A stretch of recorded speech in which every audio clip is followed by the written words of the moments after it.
Assalamualaikum warahmatullahi wabarakatuh.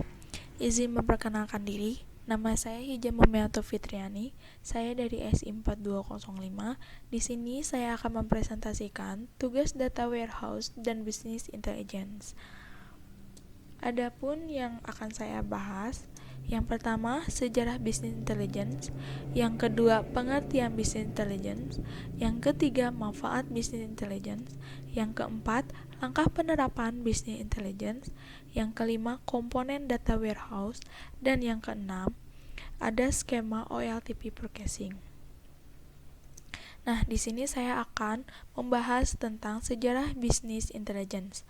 Pada tahun 1970, Scott Morton pertama kali menjelaskan bagaimana konsep utama DDS atau kepanjangan Decision Support System sebagai sistem berbasis komputer interaktif yang membantu pengambilan keputusan dengan melapatkan data dan model untuk memecahkan masalah yang tidak terstruktur.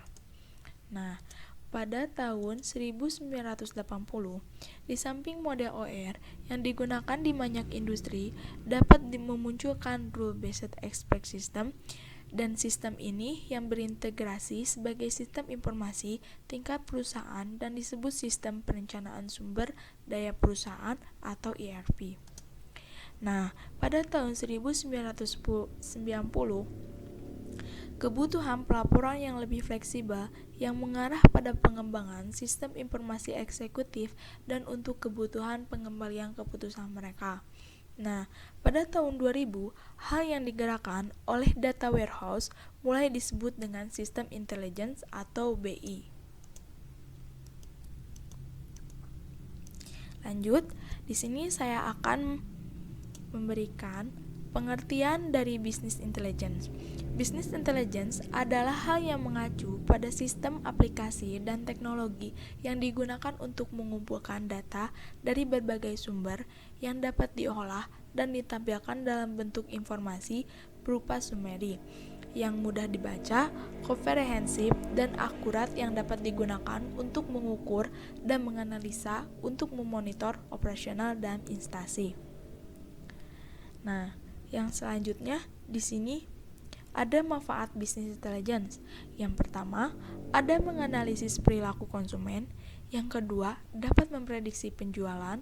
Yang ketiga, anggaran keuangan. Yang keempat, dapat mengoptimalkan kinerja operasional. Dan yang kelima, ada menganalisis risiko. Nah, di sini ada langkah-langkah penerapan business intelligence. Yang pertama, ada data sourcing yang berfungsi untuk mengakses berbagai data dan informasi dari sejumlah sumber dan format yang berbeda. Yang kedua, ada data analis. Di sini berfungsi untuk membantu proses penciptaan pengetahuan yang melalui aktivitas pengkajian data dan informasi yang dimiliki oleh perusahaan. Yang ketiga, ada situation awareness untuk mencari dan menyediakan data dan informasi terkait dengan kebutuhan dan lingkungan pada saat tertentu. Nah, dan yang keempat, ada risk analysis, berfungsi untuk melakukan kalkulasi risiko yang akan dihadapi perusahaan terhadap berbagai kemungkinan yang dapat terjadi sehubungan dengan kondisi tertentu. Nah, yang kelima ada decision support, berfungsi untuk membantu manajemen dalam memberikan pertimbangan keputusan yang berkualitas yang berdasarkan sejumlah kalkulasi dan pengolahan terdapat data atau informasi internal maupun eksternal yang dimiliki. Nah, di sini saya akan memberikan 3 komponen yang ada di data warehouse. Yang pertama ada OLTP. OLTP adalah sebuah sistem komputerisasi yang melakukan dan mencatat setiap transaksi perharinya secara online yang diperlukan untuk mengambil keputusan yang dapat membantu manajer dalam mendapatkan data informasi yang akurat secara real time. Yang kedua, ada Online Analytic Processing atau OLAP. Adalah terminologi yang menerangkan teknologi yang menggunakan view multidimensi mengelompokkan data untuk menyediakan akses cepat terhadap informasi strategis untuk keperluan analisis lebih lanjut. Adapun fungsinya dari OLAP yaitu untuk melakukan analisis data bisnis multidimensi dan menyediakan kemampuan untuk memperhitung yang rumit. Nah, yang ketiga ada ETL. Adalah sekumpulan proses yang harus dilalui dalam pembentukan data warehouse. Tujuan ETL adalah pengumpulan, menyaring, mengolah, dan menggabungkan data-data yang relevan dari berbagai sumber untuk disimpan ke dalam data warehouse. Di sini ada proses ETL sendiri, yaitu terdiri dari extracting, transforming, dan loading. Nah, di sini saya akan membahas tentang skema database pada OLTP bagian purchasing. Nah, di dalam skema purchasing ini terdapat ada 5 tabel. Yang pertama ada purchase order detail, yang kedua ada purchase order header, yang ketiga ada vendor, yang keempat ada ship method, yang kelima ada produk vendor. Nah, dari tabel masing-masing ini terdapat ada datanya di dalamnya. Nah, kita ambil aja satu contoh. Kita ambil data dari vendor. Di dalam vendor itu ada business entity ID, lalu ada account number, ada nama, ada kredit, rating, preferred vendor status, ada active flag, purchasing web service URL, dan modified data. Nah, dari database ini akan diubah menjadi business intelligence. Nah, skema purchasing ini termasuk OLTP.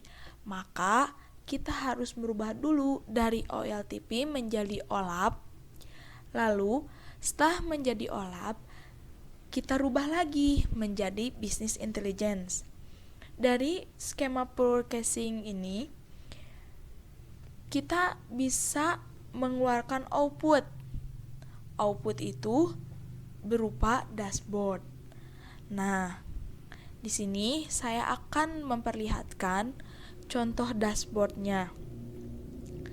Dashboard ini dapat digunakan dalam pengambilan keputusan di business intelligence. Kenapa kita harus menggunakan dashboard ini? Karena dashboard ini merupakan model business intelligence yang paling banyak digunakan dan mudah dipahami. Nah, selain itu, selain dari dashboard, saya akan memperlihatkan contoh visual bar chart. Nah, di sini saya mempunyai visual bar chart. Kita bisa lihat di sini ada 5 bagan yang ditandai warna biru, itu termasuk IT industri, dan yang warna ungu disebut service industri. Nah, pada tiap tahunnya tuh sering meningkat.